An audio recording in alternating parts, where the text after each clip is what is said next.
Olá, pessoal, tudo bem? Hoje, em mais um Direito com Elas em Minutos, o nosso bate-papo será sobre limbo previdenciário. É um nome esquisito, mas muita gente aí não está vivendo com essa situação, principalmente por conta do afastamento de auxílio-doença, perícia, que não tem ocorrido com o INSS fechado. Para falar um pouquinho sobre esse assunto, eu convidei a minha colega, que é a doutora Antônia Ximenes, que é especialista em Direito do Trabalho e Previdenciário na cidade do Rio de Janeiro e atua especialmente nas áreas de acidente de trabalho e doença ocupacional. Muito obrigada, doutora Antônia, por ter aceito o nosso convite para falar um pouquinho mais sobre limbo previdenciário, que eu sei que você fala muito e também gosta muito de falar sobre esse tema. Já lanço aí para você. Afinal, explica para a gente o que é limbo previdenciário. Imagina, o prazer é todo meu. Muito obrigada pelo convite. Limbo previdenciário trabalhista, assim que nós chamamos. Na verdade, não existe na lei, é um nome criado pela jurisprudência, criado pela doutrina. Tudo que estudamos, tudo que é julgado no judiciário é com base em doutrina e jurisprudência, não existe lei. E o que é o limbo?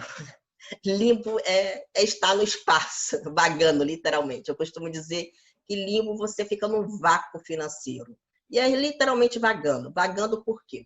O limbo acontece quando você está afastado pelo INSS, recebe alta previdenciária, o INSS fala que você já pode voltar às suas atividades laborais, você se apresenta na empresa com aquela alta previdenciária, passa pelo médico do trabalho, e o médico do trabalho discorda da alta previdenciária. Faz o teu exame de retorno e coloca ali que você está inapto e fala, volta para o INSS.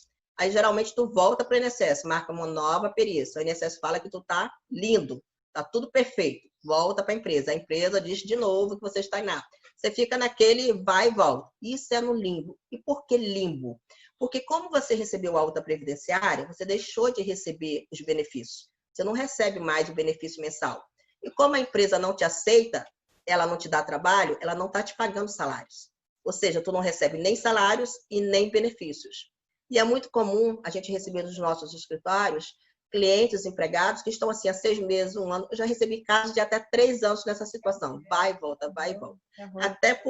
Até porque aqui no Rio de Janeiro, um recurso junto ao INSS demora 1 ano e meio. Então, você fala assim, ficou 3 anos sem receber benefício, sem receber salário, doutora. Um recurso aqui no INSS está levando 1 ano e meio. Por isso que eu, particularmente, até prefiro ir direto para o judiciário. Eu prefiro ir para o judiciário. Eu também concordo. Não tem como. Não tem. No judiciário, em 3, 4 meses, a gente consegue esperando o INSS, que na maioria das vezes ainda vai manter a mesma procedência que já havia dado lá na primeira perícia. Então, isso é o limbo previdenciário trabalhista. O problema, doutora, é que o médico do INSS, o perito do INSS, é considerado o papa na hierarquia das altas concedidas. Então, o perito do INSS está aqui. O médico do trabalho está aqui. Então, o médico do trabalho, como está abaixo na hierarquia dos atestados dos laudos médicos, abaixo do perito do INSS, ele tem que se submeter à alta previdenciária. Ele tem que receber aquele empregado, e se ele entender que, de fato, aquele empregado está com algumas limitações, no próprio exame de retorno, ele escreve quais são as limitações e recomenda à empresa que faça uma adaptação daquele empregado em alguma outra atividade compatível com as limitações dele. Entendi. E o empregado volta a trabalhar de forma adaptada e ele pode continuar recorrendo junto ao INSS, seja de forma administrativa ou até mesmo através de uma ação judicial. Caso ele consiga restabelecer o benefício previdenciário dele, ele se afasta novamente e volta a receber o benefício previdenciário. Isso é o correto. Aí muita gente fala assim, Antônia, mas ele está recebendo salários, voltou a trabalhar, ele pode continuar tentando restabelecer o benefício previdenciário dele? Pode, deve. Isso, inclusive, está lá na súmula 72 da TNU, que diz que o empregado que estava trabalhando, recebendo salários, ele, caso num recurso, numa ação, o perito diga, ateste que ele estava inapto, que ele estava doente, quando voltou a trabalhar, ele vai receber todos os atrasados, desde a alta previdenciária, mesmo tendo recebido salários. Porque ele recebeu salários porque estava trabalhando, remuneração pelo seu trabalho.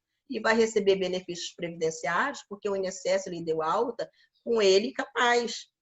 Mesmo ele trabalhando de forma readaptada, doutora Vanessa, ele pode agravar muito a saúde dele tendo voltado a trabalhar sem estar pronto, sem estar apto. Então, uma vez que o INSS, através de uma ação, por exemplo, constatar, o perito naquela ação constatar que ele voltou a trabalhar doente, o INSS vai pagar a ele desde a alta previdenciária concedida de forma equivocada. Isso é muito importante, porque muitos trabalhadores, inclusive que estão nos escutando nesse momento, eles acham que pelo fato de voltar a trabalhar, eles perderam o direito de recorrer da decisão que ele concedeu a alta previdenciária, e não perdeu. Ele pode continuar recorrendo. E a empresa também, já que o médico do trabalho discorda da alta previdenciária, é obrigação da empresa também tentar desconstituir essa alta que ela entende equivocada junto ao INSS. Ela não pode simplesmente mandar o empregado, vai lá no INSS, fica tentando. Na prática, é isso que eu tenho visto acontecer. Devolve o empregado fica igual um ioiô, para lá e para cá. E a empresa não faz nada. Exato. Nem paga. Mesmo o empregado estando de alta previdenciária, a empresa é obrigada a lhe pagar todos os salários. Isso está, doutora, no artigo 4º e 467 da CLT, que fala que o empregado está à disposição da empresa. Se ela não readaptou ele numa outra função, ou se ela simplesmente deixou ele em casa, mas se ele se apresentou após a alta previdenciária, o fato dele se apresentar significa que ele se colocou à disposição da empresa. Então, o artigo 4º e 467 fala justamente sobre isso. Se o empregado se colocou à disposição da empresa, é obrigação dela pagar todos os salários. Isso, graças a Deus, é jurisprudência pacífica. E se a empresa se nega a pagar, o que o empregado, então, tem que fazer, doutora Antônia? Ação judicial. Certo. Ação judicial, o advogado deve pedir uma recondução desse empregado às suas atividades. Eu aproveito para falar para os nossos colegas advogados que estão nos assistindo nesse momento que não é reintegração. Eu vejo muitos colegas pedirem reintegração, não é. A reintegração ocorre, nós devemos pedir, quando há uma dispensa de forma arbitrária. Não houve dispensa. No momento que o empregado recebeu a alta previdenciária, o contrato de trabalho dele voltou a surtir todos os efeitos, todas as obrigações e deveres, tanto do empregado como da empresa, voltaram a correr. Porque enquanto o empregado está afastado pelo INSS, o contrato de trabalho dele está suspenso. No momento da alta previdenciária, o contrato não está mais suspenso. Então, a obrigação principal da empresa é dar trabalho e do empregado é trabalhar. Então, se a empresa não dá trabalho, ainda que de forma readaptada, o empregado deve procurar a Justiça do Trabalho, o colega advogado vai pegar as suas atividades de forma liminar. E se ele juntar lá o ASO, que é o exame de retorno constando inato, e anexar também a alta previdenciária, todos os juízes vão deferir essa liminar. Não tem como não deferir. Até porque, se você faz prova que recebeu a alta e faz prova através do atestado que passou pelo médico do trabalho que se apresentou à empresa, você está comprovando os termos do artigo 4º e 467 da CLT. Ou seja, que eu me apresentei à empresa e, a partir desse momento, ela é responsável pelos meus salários. Então, tem que pedir de forma liminar. E é muito comum também a gente pedir dano moral. Aqui no Rio de Janeiro, em São Paulo, eu conheço bem a jurisprudência de São Paulo, porque eu também advogo em São Paulo, os juízes também concedem danos morais pelo fato da empresa obstar o retorno desse empregado às suas atividades.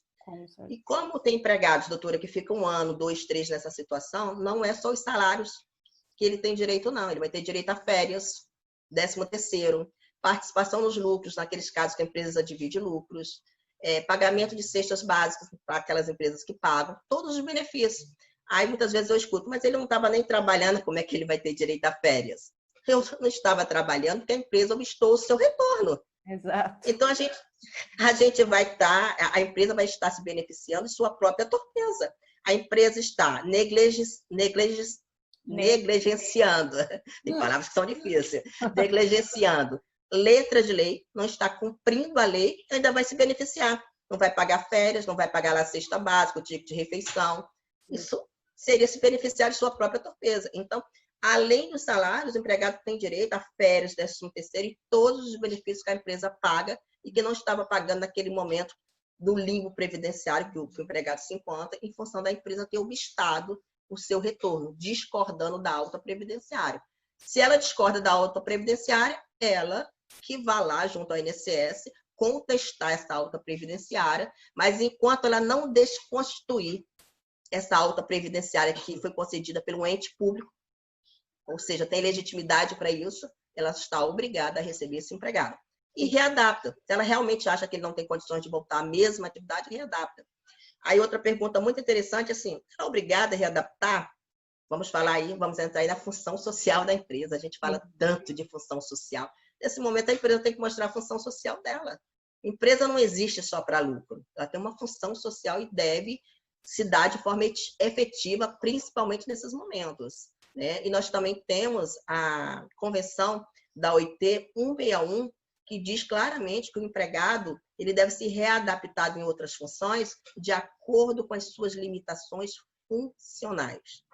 Então, a justificativa para que a empresa readapte, justificativa até jurídica, são esses dois fundamentos, função social da empresa e a Convenção Internacional 161, que assim determina. Entendi. Doutora... Doutora, só um instante, porque assim, muita gente confunde readaptação com reabilitação.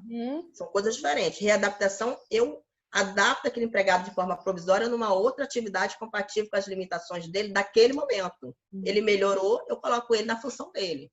A reabilitação, não. A reabilitação é feita pelo INSS. O INSS constata que aquele empregado não pode mais trabalhar, por exemplo, dirigindo, e paga um curso no SENAC, no SENAI, coloca ele para fazer um treinamento numa outra profissão. O INSS ensina ele uma outra profissão através, geralmente, de um curso profissionalizante. E fala, de motorista de ônibus ele não trabalha mais. Mas eu, INSS, reabilitei ele para a função de porteiro, de carteiro, de qualquer outra coisa. Isso é reabilitação e é responsabilidade do INSS. É diferente da readaptação. Eu coloco aquele empregado dentro da minha empresa numa outra função, de forma temporária, até aquelas limitações dele desaparecerem, ou até eu conseguir restabelecer o benefício dele junto à Previdência Social. São coisas diferentes. Sim. E tem situações novas que têm ocorrido, e eu queria conversar com você se é considerado limbo previdenciário ou não, e qual é a postura que o empregado deve ter. Por conta do INSS aí estar adiando as perícias, muitos já têm até a alta médica restabelecida, só que ele nem chegou a fazer a perícia. Ele pode voltar a trabalhar sem ter passado pelo INSS, e ele vai receber o auxílio-doença desse período? Ele pode ir direto para a empresa? São coisas diferentes. O limbo previdenciário, ele só está presente, ele só é caracterizado se esse empregado ficou algum tempo afastado. Que às vezes o empregado está ocorrendo demais nesse momento, que o empregado coloca lá no site do meu INSS o atestado para conseguir esse adiantamento. E ele recebe uma negativa. Aí ele tem que voltar de forma imediata. Por quê? Porque ele nem entrou de INSS. Ele tentou e recebeu uma negativa. Então, isso não é considerado nem mesmo limbo, porque o limbo só existe quando ele recebe alta da Previdência. Nesse caso, ele não recebeu alta porque não houve nem afastamento. Ele tentou e teve uma negativa. Então, a obrigação é voltar de imediato. E não há limbo. Não há limbo nesse momento. Agora, aquele empregado que colocou atestado e recebeu o adiantamento 1 mês, 2, e agora não está mais conseguindo, ele volta à empresa e a empresa vai passar pelo médico do trabalho. Se o médico do trabalho falar que ele continua inapto, aí sim, neste caso, ele vai estar diante do limbo previdenciário. Por quê? Porque ele teve lá, ele recebeu 1 mês, 2 de adiantamento, ou seja, ele estava afastado pelo INSS, tecnicamente falando.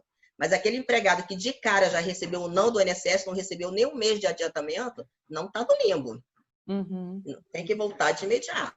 Em qualquer dos casos, doutora Vanessa, o empregado tem que voltar de imediato. Ele tem que se apresentar. Estando ou não no limbo, ele tem que se apresentar. Né? Porque aquele que já recebeu um não de cara do INSS não está no limbo. Então, tem que se apresentar de imediato. Olha, o INSS não me concedeu, estou aqui. E aquele que recebeu 1 mês, 2, e agora não está mais conseguindo, também tem que voltar de imediato. Por quê? Porque o INSS está considerando ele de alta, mesmo ele não tendo feito uma perícia. E aquela situação, ele volta a trabalhar e ele pode continuar insistindo através de um recurso, através de uma ação. Se ele conseguir, ele vai receber esses atrasados desde a alta previdenciária ou desde a negativa e vai receber os salários dele por ter voltado a trabalhar. Não há prejuízo. A mesma coisa acontece quando ele não conseguiu fazer o pedido de prorrogação por conta da perícia e ele não está em condição. Nesse caso, ele volta a trabalhar porque ele não conseguiu fazer o pedido da prorrogação de auxílio-doença, ou ele insiste na prorrogação? O que que ele faz também? Legalmente falando, eu como advogada trabalhista, o conselho, a orientação é de retorno sempre. Ah, Né? Retorno passa pelo médico do trabalho, o médico do trabalho está abaixo do médico do INSS, ele faz aquela avaliação dele, se for o caso, como já dito, ele readapta. Agora, tem casos que o INSS nega e o empregado está doente, que a gente que não é médico olha e fala assim, não tem condição. Eu já recebi casos no escritório que é motorista de carreta, que ele não tem a perna toda. E o INSS, depois de 15 anos, deu alta aí. Então, qual foi sua orientação como advogada? Retornar à empresa? Não tem como. Não tem como eu não conseguir restabelecer o benefício de um empregado que é motorista de carreta, que não tem a perna toda e recebeu alta para voltar para a empresa. Ele não consegue nem subir na carreta. um absurdo. Ele sofreu um acidente de trabalho há 10, 12 anos atrás que perdeu parte da perna. Então, tem coisas que são muito visíveis, muito visíveis. O motorista rodoviário, aqui no Rio de Janeiro acontece muito, recebe a alta ou não consegue entrar de INSS, mas o Detran já cautelou a carteira dele, falando que ele não tem condições de dirigir. Como é que eu vou mandar esse empregado voltar a trabalhar? Se ele é motorista, nem carteira de habilitação ele tem mais. Então, a gente vai insistir junto ao INSS, deixando sempre a empresa ciente de tudo. E eu sempre aconselho que o empregado mande e-mail, WhatsApp, Telegram, comunicar a empresa de forma formalizando. Formalizando para a nossa audiência significa colocar no papel, gente. WhatsApp, e-mail, todo mundo hoje tem um e-mail, se não tem, tem um WhatsApp. Tudo que você estiver fazendo junto ao INSS, a empresa tem que estar ciente. Porque após você receber a alta do INSS, ou levar uma negativa do INSS, se você não retorna à empresa num prazo de até 30 dias, a súmula do Tribunal Superior do Trabalho, de número 32, diz que você está passiva de uma justa causa. Daí a importância de você manter a empresa ciente de tudo que você está fazendo junto ao INSS. Você tem que dividir a responsabilidade com a empresa. Porque na hora de uma audiência trabalhista, você vai ouvir da empresa, se você não formalizar, que você nunca se apresentou ou que você nunca comunicou o que estava acontecendo. Mas, Antônia, isso acontece? Gente, porque eu já passei em sala de audiência ouvindo isso, vocês não têm ideia. Então, aprenda com os erros da coleguinha aqui, que já errou, entendeu? E errem por outros motivos. Depois vocês me contam para eu aprender, mas aprendam com os erros dos outros. É tudo formalizado. Inclusive, doutora, quando eu recebo esses casos no meu escritório, eu mesmo formalizo. Eu mando um telegrama para a empresa. Recebi a doutora Vanessa no meu escritório no dia de hoje, onde ela está de alta desde a data X, se apresentou ao seu médico do trabalho, que considerou ela inapta, porém, deve prevalecer a alta previdenciária de acordo com a Lei 605 de 49, devendo assim essa empresa reconduzi-la às suas atividades. Diante da presente notificação, esta patrona lhe concede 10 dias para readaptar, reconduzir ou se manifestar, sob pena de ajuizamento de uma ação trabalhista. Sim. Aí, se você tiver que ajuizar uma ação, ok, pelo menos. vai para ação trabalhista. Hoje mesmo eu estou dando entrada numa ação, exatamente esse caso. Eu notifiquei a empresa e, pela minha boa fé, eu já notifiquei 2 vezes. Ela ignorou o meu e-mail, ignorou o meu Telegram. Hoje eu estou entrando com uma ação. Mas uma ação dessa, a possibilidade de dar errado é nenhuma. Porque além do empregado ter se apresentado e ele ter trago a prova da apresentação dele para mim, eu, como patrona, não fui direto para o judiciário. Eu tentei resolver de forma administrativa e fiz 2 notificações. Então, está mais do que constatado que a empresa está obstando o retorno desse empregado. Então, ela vai ser condenada a pagar todos os salários, férias, 13º, danos morais, sem sombra de dúvida alguma. Sim, com certeza. Isso é importante. Doutora Antônia, muito obrigada. O assunto também aqui a gente pode ficar a tarde inteira falando, porque principalmente agora por conta do INSS voltar ou não, a gente não sabe, né, como que estão as perícias. Eu vi que no jornal dessa semana que eles voltaram com um efetivo reduzido, mas não sei se realmente estão acontecendo perícias. O INSS publicou um edital falando agora que aquele que não voltar vai receber o desconto no salário e vai começar a ser penalizado. Então, eu acredito que até o mês que vem esteja regularizado, porque quando mexe no bolso, todo mundo se mexe, né? Agora, eu quero chamar a atenção da nossa audiência, nós estamos falando aqui hoje, 23 de setembro, que o mês que vem, principalmente o mês de novembro e dezembro, vai ter muitos casos de limbo. Por quê? Gente, esse pente fino que começou agora, né? Na verdade, o pente fino vem desde o governo Temer, mas a cada período ele se intensifica, né? E nesse momento agora de outubro, já foi anunciado que 1,7 milhão de brasileiros serão chamados pelo INSS para passar pela perícia, para apresentar novos documentos. E a estatística dos últimos chamamentos, nós temos, pela experiência nos mostra, que a cada 10 empregados que passam pelo pente fino, 9 milagrosamente recebem alta. Com perna, sem perna, com braço, sem braço, a cada 10, 9 recebem alta. E a cada 9 que recebem alta, quando volta à empresa, pelo menos metade, a experiência também mostra que a empresa não aceita de volta, obsta o retorno. Então, o que mais vai ter de trabalho para os advogados trabalhistas e previdenciário é ajudar essa turma aí de segurados que vão receber alta, a maioria de forma equivocada, a restabelecer a sua dignidade através de recursos, ações, tanto na trabalhista como na previdenciária. Então, a gente vai ter muito trabalho. Você que nos assiste nesse momento, fique ligado, porque 1,7 milhão de pessoas, de brasileiros, é muita gente, é muito trabalho. E a trabalho é muito bom para a gente, ainda mais diante de uma pandemia dessa, mas é muito bom também, porque é o tipo de ação que a gente resgata a dignidade desse empregado, que fica sem salários e sem benefício. Exatamente, a gente faz até com carinho, com muito amor, né? Porque não é o trabalho do advogado previdenciário não é ostentar lucro, e sim é a dignidade, né? De forma alguma, é a dignidade do trabalhador e da família. Muito obrigada, doutora Antônia. Imagina, eu que agradeço. Conosco, e a gente pode marcar aí muitos outros vídeos para a gente poder falar mais sobre esses temas e sobre direito. Muito obrigada, viu? Quando precisar. Um abraço, doutora Vanessa. Tchau, pessoal. Obrigada.